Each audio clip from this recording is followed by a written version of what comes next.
Dear Daniel, this is Catherine. I discovered you through films and theater performances, and my recovery went one step further. In your eyes, I saw a million stories, and I immediately felt compelled to tell them all and tell my personal story of recovery. So, Catherine, what brings you to me today? My life is in shambles. What do you mean? I cheated on my boyfriend of 5 years. Weren't you engaged? What happened? I was at the Cedar Grove coffee shop when I found out my mentor passed. It destroyed me. A stranger took pity on me, comforted me. It led to a one-night stand. That's not like you. I know. I was mortified when I woke up. I felt extreme remorse. So I told Matthew we couldn't see each other ever again, but Harold overheard our conversation.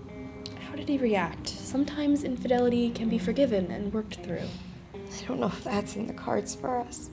Hypersexuality is a symptom of bipolar disorder, where one uses sex to heal themselves emotionally.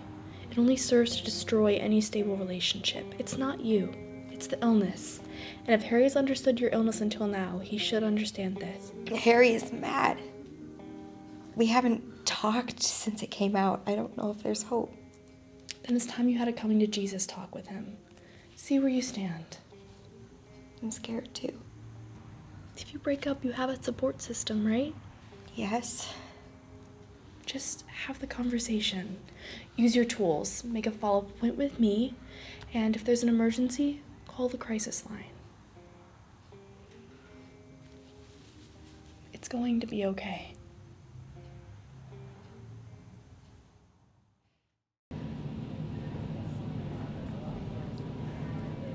I'm sorry. Sorry you didn't do this, Katie. You did. I know I'm responsible for my own actions, but But you what? It's difficult to explain. I wasn't in my right mind. I wasn't myself. I love you. It was a mistake. My therapist said my symptoms were triggered by the death of Dell. Infidelity is not a symptom. Oh. But hypersexuality is. You know, how do you think this makes me feel? We've been together for 5 years. So sorry. I really am. If you could find it in your heart to forgive me. Forgive you. How many times have I forgiven you already? I know. Do you? The spending sprees, the plane tickets to Los Angeles, the mood swings, the way your spontaneous behavior has affected me professionally. You know, I've forgiven it all. But an affair? That's a bridge too far. I can't forgive this. It's over. Harold, please!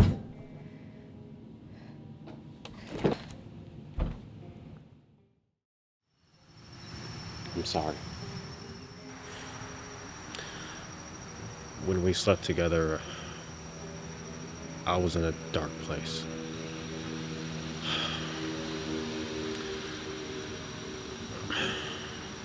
Being a veteran comes with its own baggage.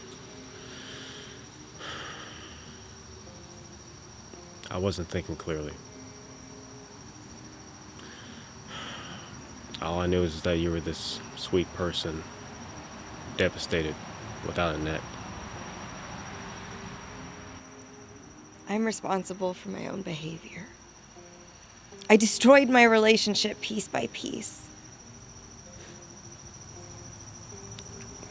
Bipolar disorder doesn't take any prisoners. It certainly doesn't.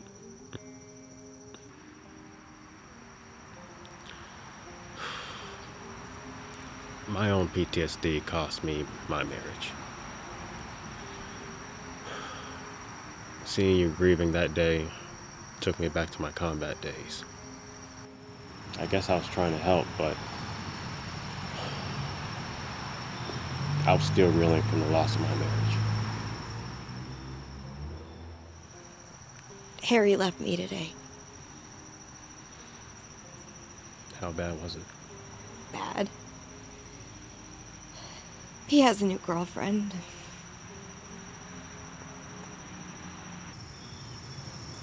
I know we've been keeping our distance out to help you might be able to save your relationship.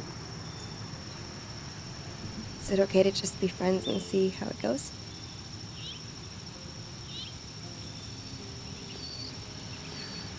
Let's see how it goes. But first, you need to learn forgiveness for yourself and for Harold. And you? That's between you, your therapist, and God.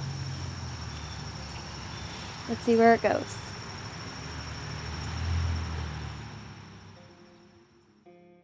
Dear Daniel Craig, learning to turn peaks and valleys into rolling hills is part science, part art. Forgiveness is a part of that process.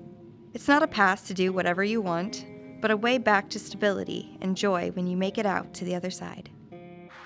Don't you feel me crying? I'm washed away by the fall. Every day it feels like I'm dying.